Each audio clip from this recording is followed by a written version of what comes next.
Been in Southwest Missouri since 1976.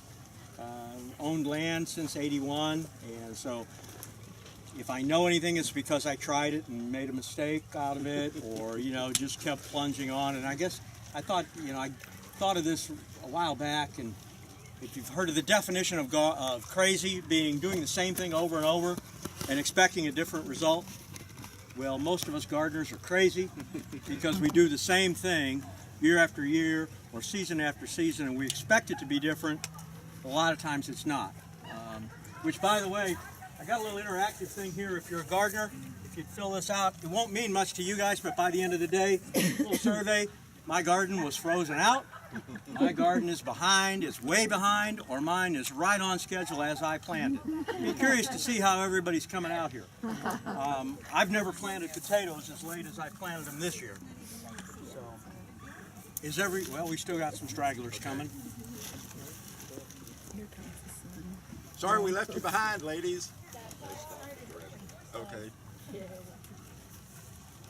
I doubt whether anybody will have trouble hearing me. I used to be a teacher. I'm pretty good at booming out. I do have some hearing issues, so if I don't hear you, yell at me again. Wave your hand at me.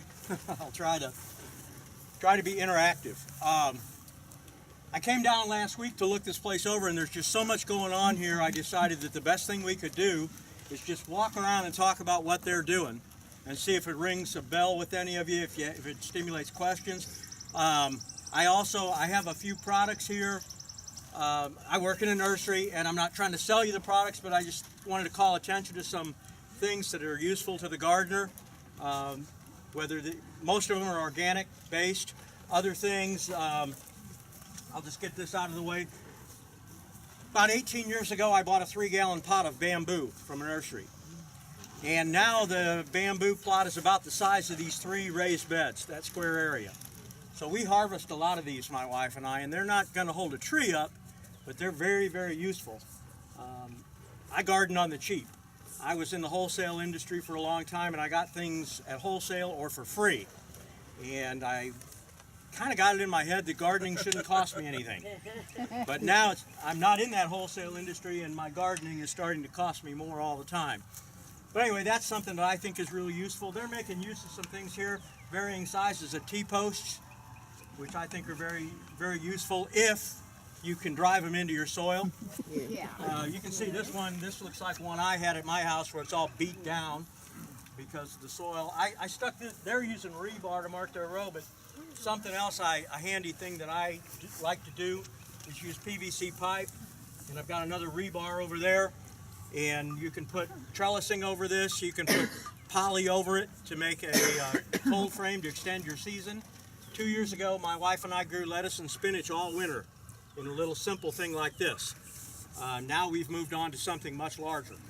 And it's more difficult, really. The smaller, if you're just 1 or 2 people, the smaller thing you have, the easier it will be for you. I had built mine with a wood frame to where I could come to the side and just lift it up to harvest. And, the winters have been pretty mild, so we've been getting away with it. Another thing I've said here, they're growing they haven't got their bell peppers out yet. They've got them over here. I've taken to growing my bell peppers, and not any of my peppers, in cages.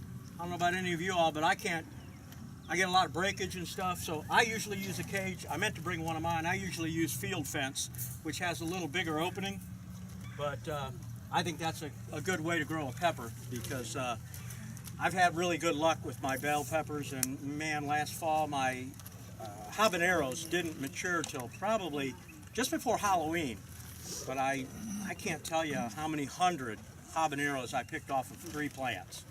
I've never seen such vigorous growth. So if you want to move along, we can go over here. And hopefully we'll have some idle time for you to look at things. They have a booklet over here that they've filled out cards on all the vegetables they are growing. They started all the plants in their own greenhouse here.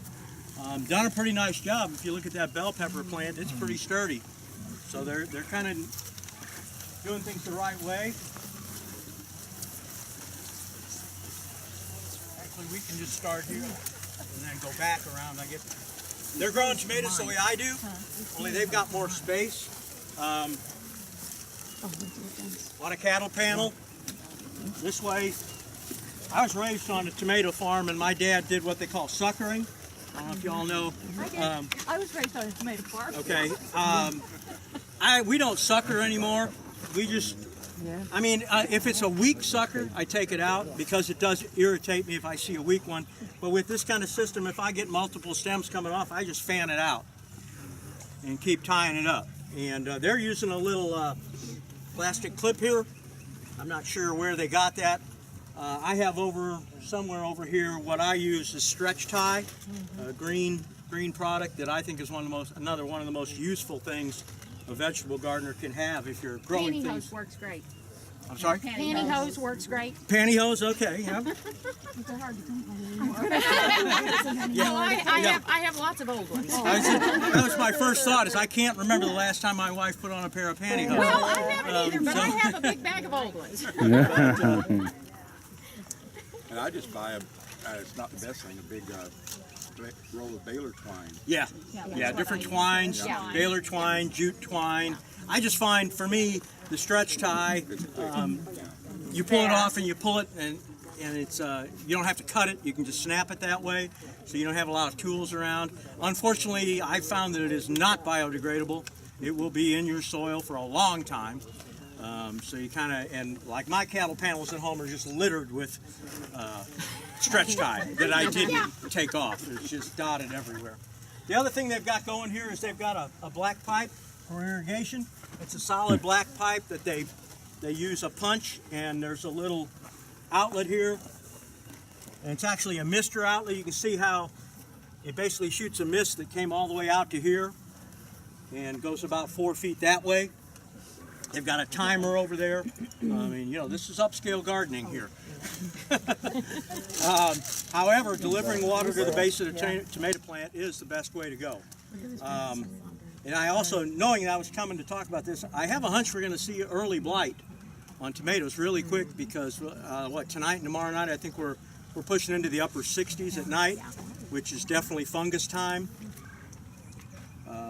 And then the humid day, what are we looking at, maybe 85 today? I shouldn't rub that in, should I? Jim, can you control some of that blight, though, by like mulching with straw or something like that? Yeah, blight is a soil-borne organism, so if you can avoid having anything splash up from the soil by covering it with a mulch. Also, the other thing that helps with blight is good spacing, good airflow.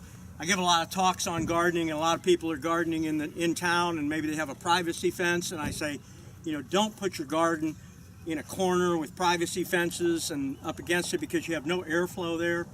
And at the nursery, I looked at some bedding plants on Thursday. They were fine. Went in yesterday morning. Powdery mildew was rampant, just because they were packed close together and we had high moisture. And so we had kind of a mess to clean up there. So you'll be seeing mildew and blight and things like that. I guess we really don't need to go all the way down that way. Let's head over this way. And again, if you got questions, I hope I'm giving you one or two things to take home that are valuable.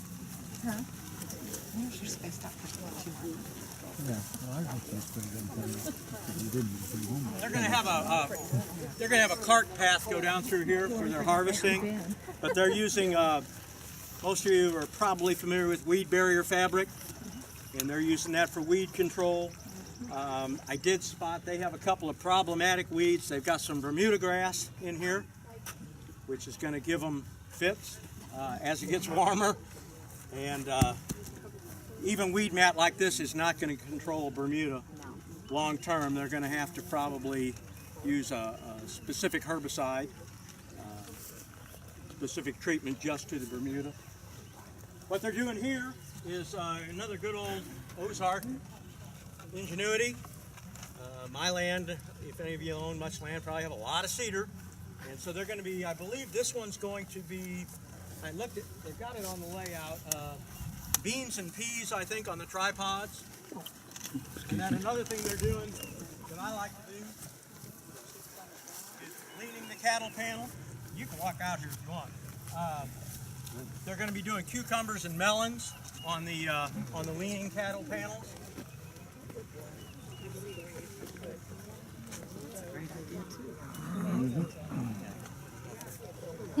Another thing, I talked to Carla. What they've done here is they've tilled in a lot of shredded leaves in the garden, and I suggested she add some lime. I don't know if she got around to that yet, but I was kind of surprised at how good a soil they have here in this part of the area. There are some Ozark rocks in here, though. So beyond that, if we want to go out over that way, they've got just a lot of stuff going on in here.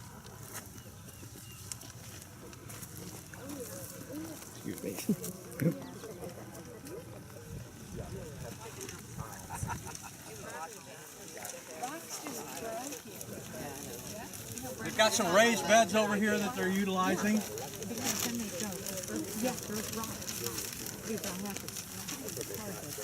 My guess is that this is a fairly new asparagus establishment, and that they're letting the fronds grow because, you know, mine's established. I have a raised bed asparagus, and, you know, of course, we're harvesting everything that's coming up, and I had to kind of process a little when I walked up and thought, now, wait a minute, what's going on here? But I would say that they're just trying to get this established, and they'll start harvesting next year. So, I believe they do have some watering capacity in here, some automatic. I think I saw some buried water lines in here somewhere, drip tubes. Also, they've got a lot of fruit trees going on out here. Any fruit tree growers? Okay. One of the things they incurred, you can see, is fire blight. And that's a really early blast of fire blight. Again, I was talking to Carla on Wednesday and recommended that she get some agromycin, a streptomycin spray, and get that put to bed. They've got drip lines down along the trees. Piping runs all the way down, so each tree gets fed, watered, and fed should they. The good thing too about a drip system like that, if you wanted to liquid feed, you can buy a unit that will inject fertilizer into the water and feed a Miracle-Gro type solution to every plant.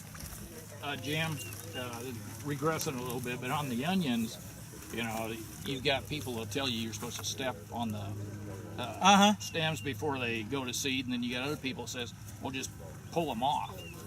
You know, so which?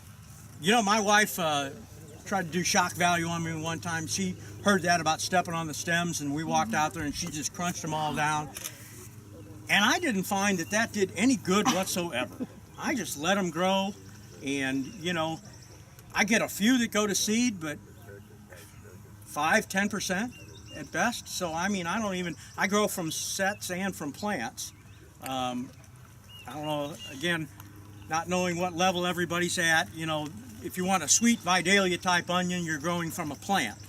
To me, if you want a keeper onion, then you grow from a set. Because those will just store a lot better. And, you know, the other thing they asked me, you know, when they asked me to talk, they said, well, maybe you could talk about new varieties. And I kind of looked into that, and there are so many new varieties of vegetables, and then you get down to, okay, read's great on the internet, but where are you going to buy it? Does your local garden center have it? But then I reverted back to what I normally tell people when I teach gardening classes is, I don't really get very hung up on varieties. How often have you had a homegrown piece of fruit or vegetable that didn't taste 10 times better than what you're getting in the store? You know, whether it be snap beans. I mean, when I first had real sweet corn grown out of a garden, I understood why they call it sweet corn. You know, if you buy it at the store, it's corn. I'm not sure it's really sweet.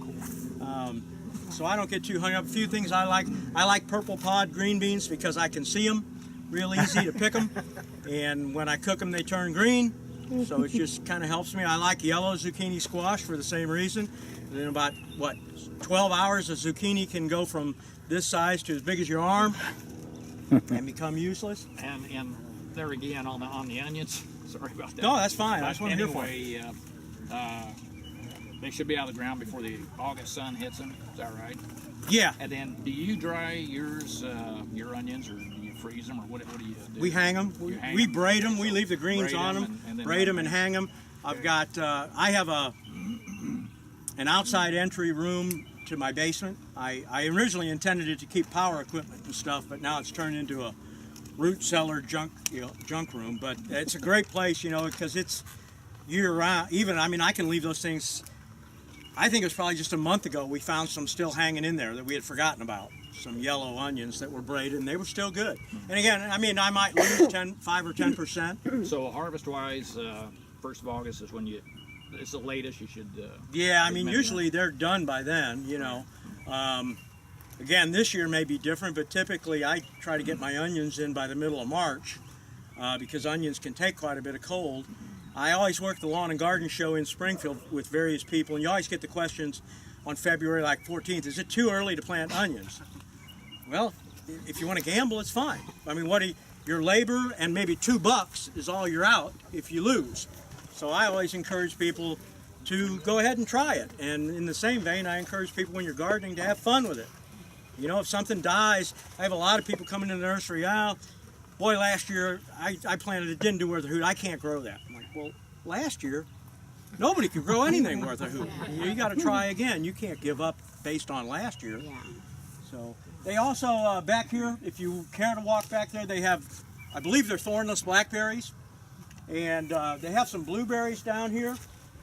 And the only thing I will say, I'm not being critical of them, but my own experience tells me if you're a home gardener and you want to really have success with blueberries, find yourself a great big plant to start. When I had success, there's a fellow, I don't know if he's still doing it, called Waters Blueberry Farm out of Smithville, Missouri. He used to come to the Springfield Lawn and Garden Show. He sold blueberries in a 3-gallon pot. Oh, wow. They were like 20 bucks a plant. Yeah. But by golly, that got me blueberries. I mean, when you buy these little 1-gallon ones, you're in for a long-term issue, and it's just difficult. How long are you talking about for a blueberry plant? How long will it take you from about if you did buy the small one, if you how many years? do the small one, I'm going to guess at least 3 years before you can get an appreciable harvest. That's too long. In fact, the first year and maybe 2, you should eliminate the blooms. Okay. And make them grow. There's just so much different once you get an established blueberry plant. Now we got some this year at the nursery that they only had like 1 or 2 canes, but they were as big around as my finger and they were woody. And I then talked to Patrick Byers, the fruit guy, and I asked him, I said, well, Patrick, tell me, what do you think of these plants? What do I tell my customer to do with these? He said, nothing. Stick them in the ground. They're fantastic.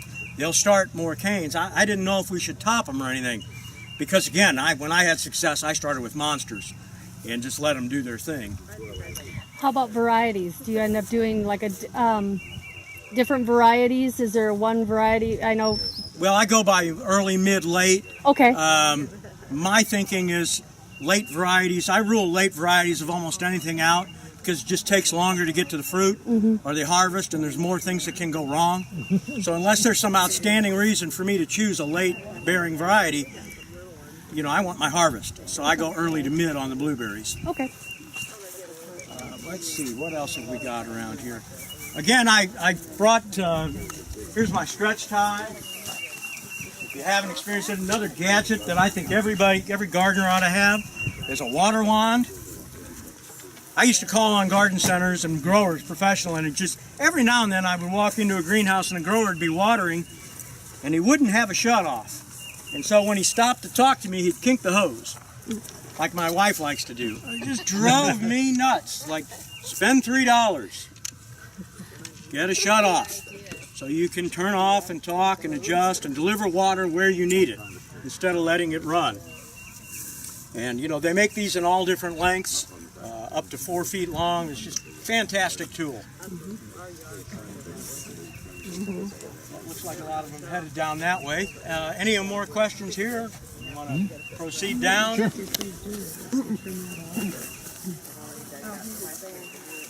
We also have some potatoes in the ground here. They got theirs in relatively quickly. Do you recommend cutting them off about 5-6 feet? Or Blackberries? Now I grow thornless. that's what I got. I just let them go. I trellis them. In fact, that is something, I'm glad you brought that up. They've got a trellising system here, or a wire system, similar to what I do. Well, I use the cattle. Okay. Or same well. They got the wire.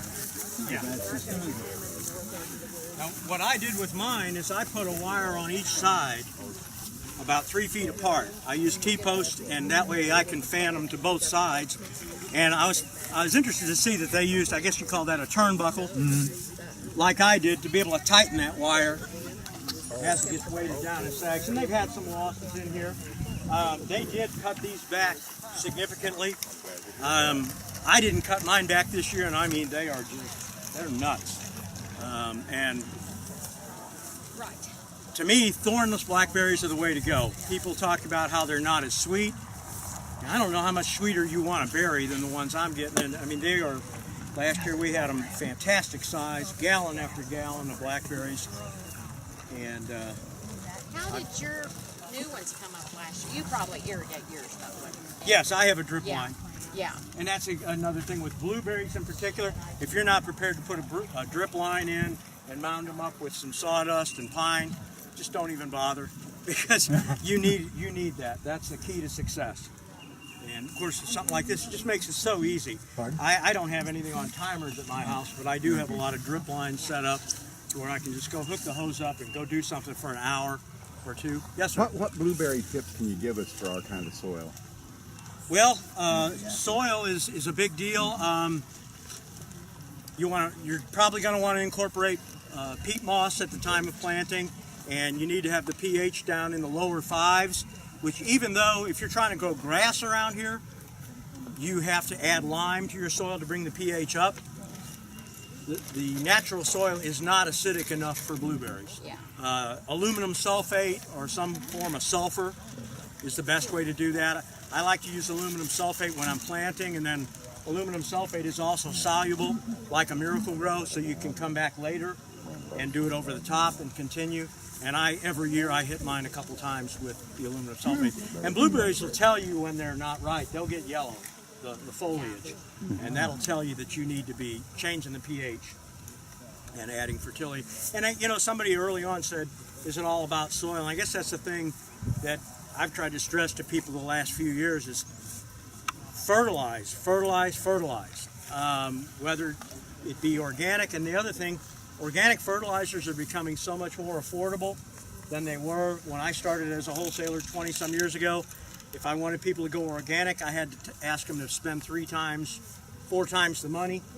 It's almost even dollars now. There's some really good products out there that are all made from feather meal and poultry meal, alfalfa meal, molasses, and these kind of things you can't burn, so you just pour it on, do a one-time fertilization. But I always make the analogy, when we were raising our children, we watered and fed them regularly. When we're raising our prized plants, we look to water, and we're pretty good at watering because the plant will show it, obviously. But I admit, I'm pretty haphazard about what I do. I do feed, but I'm not a guy that keeps records and logs and measures. I throw things out. It's good for me to use organics, so I don't get a burn. Have you ever heard of anybody that has worm castings in their gardens? I am just learning about worm castings. Because I bought 250 African night crawlers 2 years ago, and then every month I siphon it through a fencing thing, and you can get a great big container of it every couple, 3 months. Okay. Yeah, Now, do you raise those in peat moss? No. The night crawlers? Just in regular Yeah. soil? Because when I was a wholesaler, we used to sell a lot of peat moss to worm growers. And scraps, My husband, a number of years ago, when it would rain really hard, there would be night crawlers all over a local road, and he'd go collect them, and he's incorporated into our pastures, and my garden is just full of them. And every year I just leave the leaves on my garden that pile up against my fence panels, and I can go out there and dig with my hand in the dirt to plant my stuff. That's something I bring up too. We use a lot of grass clippings in our garden, and they really increase the numbers of earthworms. Yeah. It's incredible, and they work those grass clippings over my very garden quickly. is full of worms. We've started handling earthworm castings at the nursery, and they're expensive, so I consider them to be almost like an inoculant, where you put a small amount. I think they call for a 1-to-3 ratio, but a 40-pound bag is like $44. Well, again, I'm cheap, folks. I don't pay $44. I don't pay $1 a pound for That's why she's doing her earthworm own, castings. Or if I do, I'm not going to use them very liberally. Smart. You know, I'm going to use them as a valuable commodity. You spoke about the blackberries, the ones that you have that are nice and large and nice and sweet. What variety do you happen to grow? Do you happen to know off the top of your head? I'm not good at keeping track of varieties. I probably have some Chester Okay. and Navajo. Navajo seems to be the #1 selling one right now around Southwest Missouri. I can't remember. There was a fella in Joplin has a garden center, was growing all kinds of them, and I sold him all his supplies, and 2 years ago he gave me 16 plants. He had been telling me, oh, I got to give you some of these, I got to give you some of these. And one day he said, did I ever give you? I said, no, and man, he just started loading me up, and they were in quart pots, and within a year I was bearing massive berries. University of Arkansas does a lot of development with blackberries. And there's some commercial varieties that are bred for our local Ozarks environment that are good to get. So you might sort of search for things that are developed by them. That's a good point. I picked up a few of the flyers from the extension talking about fruit trees. You know, they have the home fruit tree spray schedule. If you're a fruit tree grower, man, get it, you know, and follow it. 3 years ago, I told my wife if I didn't get fruit, I was cutting all the trees down. I was going to get very diligent, and I did, and I had success. But you have to be, in my opinion, you have to be very diligent with spraying your fruit trees to keep the insects and the rot on peaches. Brown rot is just, and that's a dormant season thing where we forget about our plants in winter. Yeah. You know, we miss dormant sprays, and lime sulfur is for brown rot on peaches. Yeah. But he makes a good point. Whenever I teach gardening classes, any major university like University of Missouri, Arkansas, Kansas, Illinois, Texas, go to their website, go to their horticulture department. Incredible amount of information you'll find on raised beds, on fruit trees, anything and everything. You know, that's most of those. If you're familiar with the term land grant colleges, they were established years ago for that very reason, to disseminate knowledge to people, and they do a great job of it. It's almost like I was looking at that stuff today thinking, what do I need to be talking for? You know, look at all this information beyond what I can impart. But you know, we were getting brown rot on just about everything, even on our grapes, and I got to where if I thought the brown rot was going to get them, as soon as they set on and were about the size of a gooseberry, they're a whole lot easier to pick than gooseberries, and I just freeze them and stick them in the freezer, and hey, they were gooseberry pies. That's a cute idea. I like that. well, I've taken since I deal with a lot of people at the nursery, I've taken to rating fruit growing on a scale of 1 to 10. And in my opinion, if 1 is easy, 10 is difficult. Grapes and peaches are up near the 10. Oh yeah. Plums up there. Pears, like 1 or 2. Thornless blackberries, 1, 2, 3. You know, there are certain things that are very easy and to me gratifying to grow, and others are just down. We have grapevines, and they are just, I've given up on them. That's my wife's deal. You know, if she gets grapes, fine. I'm not interested. They would get frozen. Any other questions? We got 5 minutes. Got 5 minutes. Okay, well, the other thing they have up here, like I said, they have the log of what they're growing. They have some plants they started. They've got their seed packets there. They did all of their seed ordering online. They apparently use Johnny's Seed Company quite a bit. And, Johnny's came up on my internet search. I kind of briefed myself this morning. Came up very regularly. The other thing I was going to point out, you notice the, I don't know if that's a 7 or 8 or 10 foot fence around here to keep the deer out. Yeah.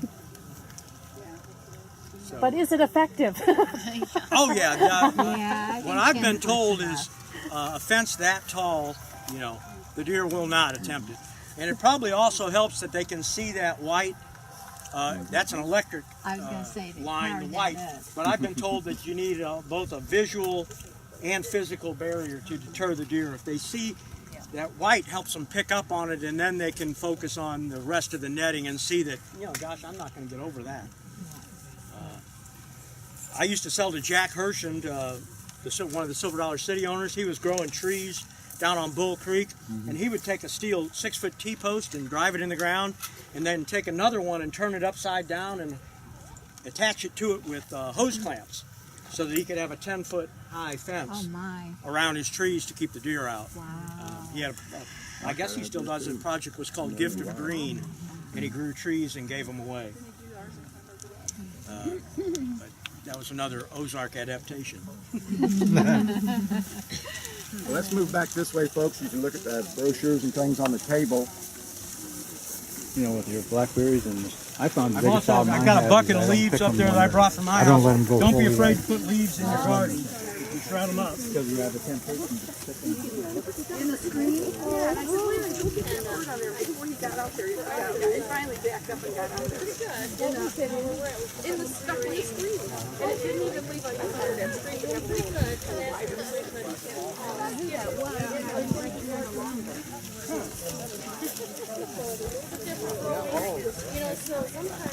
I think they're also getting some cedar apple rust on their apple trees. No wonder about that if you look at all the cedars around.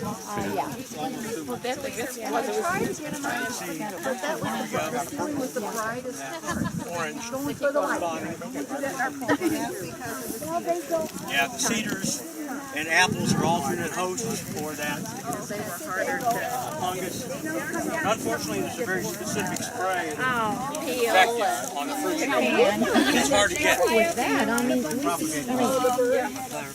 2 years ago, I guess, they were just, it was just full. Yeah. Full. Yeah, we have. And their peppers are already on. Not yet. Yeah. But most of those are pretty specific. Yeah, just be you know, it's a good general practice to lime a garden every now and then anyway. And if you use pelletized lime, it's not messy. No, it's just a nice pellet and just toss it in there. I've been using leaves. In fact, my asparagus bed, I raised asparagus bed, is probably 1/3 ground leaves. Leaves are okay. Yeah, you grind, yeah. I'm shredding them up. Now, walnut is a different story. Stay away from walnut. And alfalfa pellets that you feed livestock.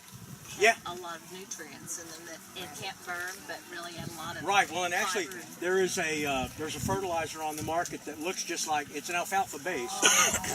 It's called Turf Revolution, and it's alfalfa and molasses and different things. Like I say, you can't burn, and it's clean. It's like rabbit pellets. Yeah, Aluminum sulfate. Get it. Yeah. I think you can stop and move on. And our next one's the greenhouse, honey. So that's going to be another walking one.